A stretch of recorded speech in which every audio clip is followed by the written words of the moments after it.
స్వతంత్ర భారత్ కి జై. గాలి సుబ్బారావు జిందాబాద్. పొద్దున్నే ఏంట్రా నీ గొడవ? గొడవ కదరా, మన రాజా వాళ్ళ అన్నయ్య మర్డర్ విషయంలో పిటిషన్ పెట్టుకున్నాం కదా, హోమ్ మినిస్టర్ ఎంక్వైరీ. ఏంటి?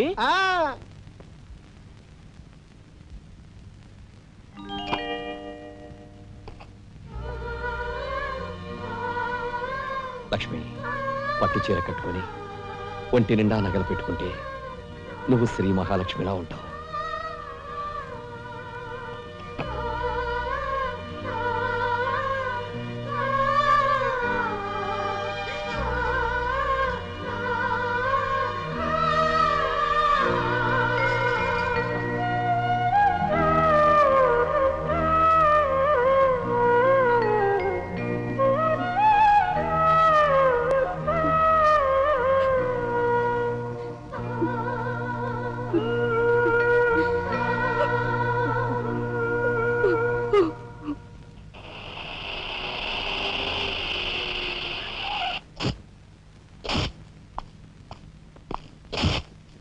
వస్తా డాడీ. ఇక్కడ దాకా వచ్చి మీ ఆయన చూడపోతే అలుగుతాడేమో. పద, నేను వస్తాను. ఇదిగో కార్ రివర్స్ చేసుకో. అలాగే సార్.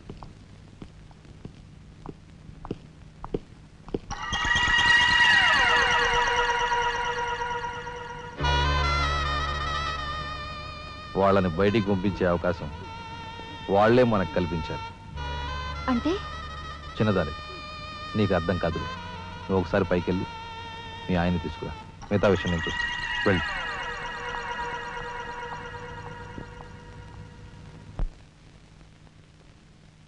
రాయ్ ఇట్రా.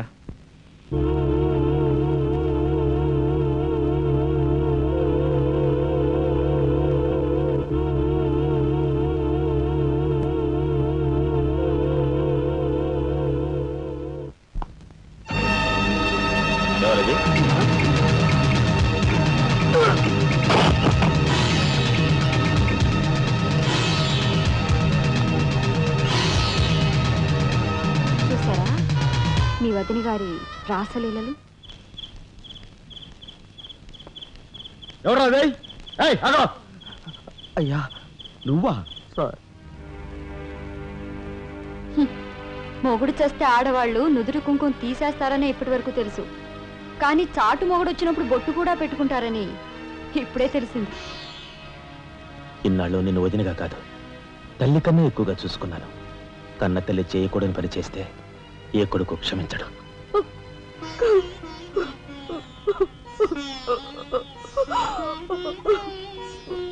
ఇది గౌరవస్తులుండే ఇల్లు.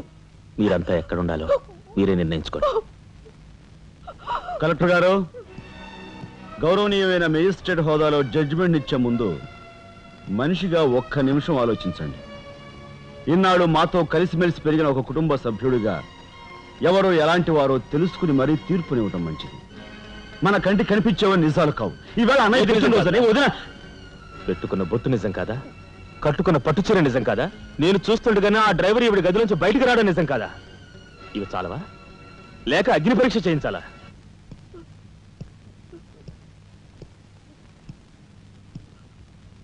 ఆనాడు రామాయణంలో ఇదే పరిస్థితిలో ఉన్న సీతను రాముడు అనుమానించడేమో కానీ లక్ష్మణుడు అనుమానించలేదురా.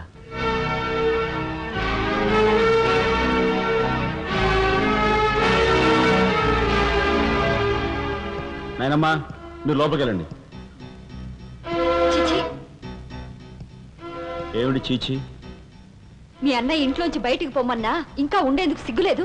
సిగ్గా? ఆ సిగ్గు అనేది నీకు మీ నాన్నకు ఉంటే మమ్మల్ని ఇంట్లోంచి బయటికి పంపేందుకు ఇంత నీచమైన నాటకం ఆడుండేవారు కాదు. పెద్ద వదిని ఎలా రక్షించుకోవాలా అని తాపత్రయపడుతున్నావా? కాదు, చిన్న వదిన పరువు ఎలా నిలబెట్టాలని ఆలోచిస్తున్నాను. ఏంటి నువ్వు అనేది? పారిపోతున్న డ్రైవర్ వ్యధను తీసుకొచ్చి మా అన్నయ్య ముందు నిలబెడితే నీ సంసారం, ఆ తర్వాత నీ బతుకు ఏమైందో ఒక్కసారి ఆలోచించు. నువ్వు నీ బాబు ఎంతమంది కలిసినా మా కుటుంబాన్ని వేరు చేయలేరు. వెళ్ళి నా మాటగా నీ బాబుతో చెప్పు. ఏం కుసావ్? నేను చెప్పానని నీ బాబుతో, బతుకుంటే వాడి బాబుతో కూడా చెప్పు. ఎంత పొగరు! నీకే కాదు, మొత్తం నీ కుటుంబానికే పొగరు. అందుకే చేయకూడని పని ఏం చేశాడో ఏమో మీ పెద్దనేని నడి రోడ్డు మీద పొడిచి చంపారు. ఏమన్నా? మా పెద్దనేని నడి రోడ్డు మీద పొడిచి చంపారు. చాలా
ఏమిటి ఎలా వచ్చారు? నాకు ఆ డ్రైవర్ నాగరాజు సెల్ తాళాలు కావాలి. ఒక్క తాళం ఏంటి, మీరు అడిగితే నా ప్రాణమే ఇస్తాను. అపరావు వెళ్ళి ఆ నాగరాజు సెల్ తాళం పడరా. మీరే రాఘవెవరు? నేనేనండి. నమస్కారం. చేతుల్లో ఫైల్స్ ఏమిటి? ఇవి మా సర్టిఫికెట్స్ అండి. మంత్రి గారు మా గోడు వినటంతో పాటు మాకు ఏదైనా ఉద్యోగం ఇప్పిస్తారేమోనని. నాకు అండర్స్టూడ్. Very good sir. మీరంతా కూర్చోండి. నువ్వురా, నీకు టైం అయింది. Raghava, all the best. Thank you Hari. Thank you.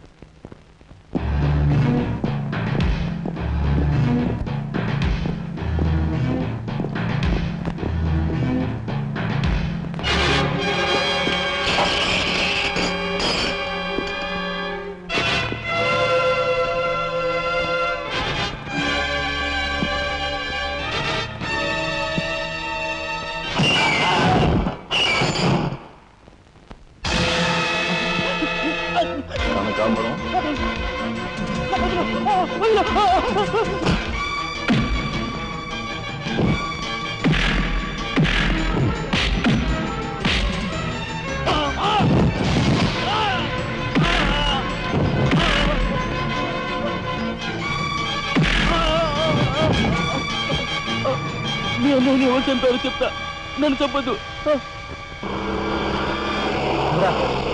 Sir, మా వాళ్ళు ఇంకా రాలేదేంటండి? మంత్రి గారు ఎంక్వైరీ. నీకేమన్నా అనుమానమా? కూర్చో. నువ్వురా.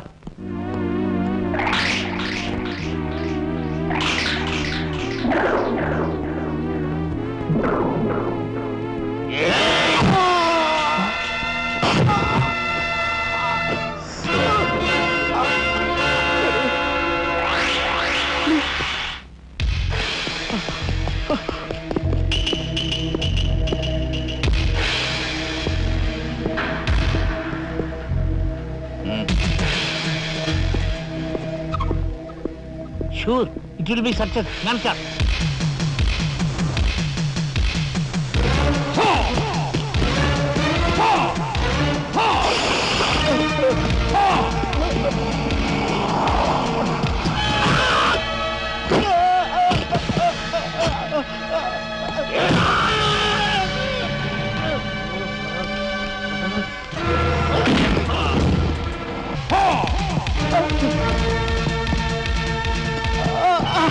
రాజా, ఏమిట్రా ఇదంతా జరిగింది?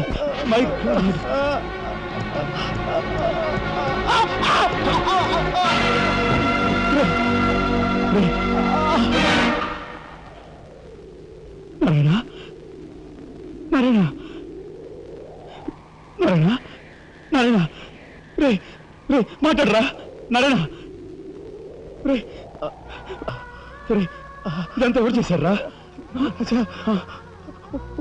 వాళ్ళు మీ పెద్దలేని ఏకాంబరం గారు వాడి తమ్ముడు కలిసి చంపేశారు. అందులో ఎస్పీ గారికి కూడా సంబంధం ఉంది. మరి మరి ఈ విషయం ఇంతకాలం నాతో ఎందుకు చెప్పలేదురా? చెబితే ఆవేశంలో నువ్వేం చేస్తావని భయపడి చెప్పలేదు.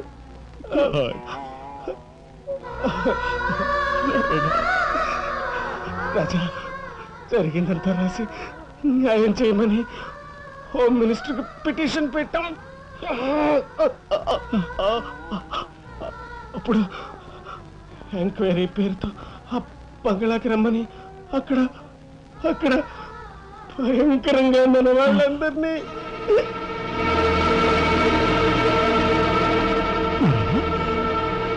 నారాయణ,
ఎక్కడ్రా ఏకాంబరం?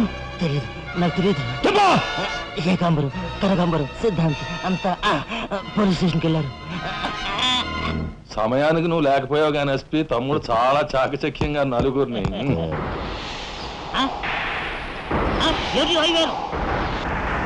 ఓరు వీడు తసారవలా బుడ్డు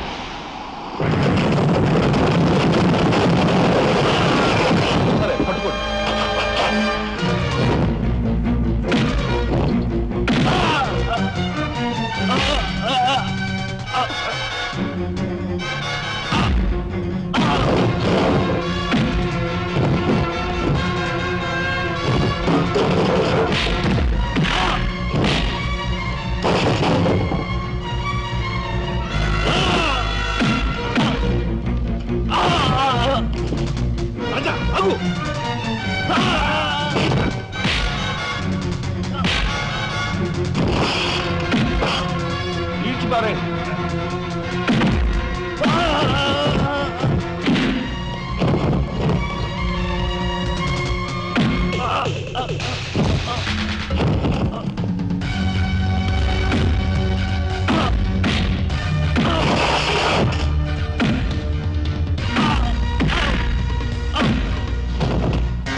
వాడిని చంపకూడదు. ఏం నీ చుట్టమనా?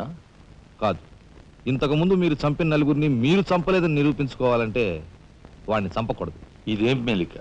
అదే ఈ ఎస్పీ స్టైల్. ఓకే.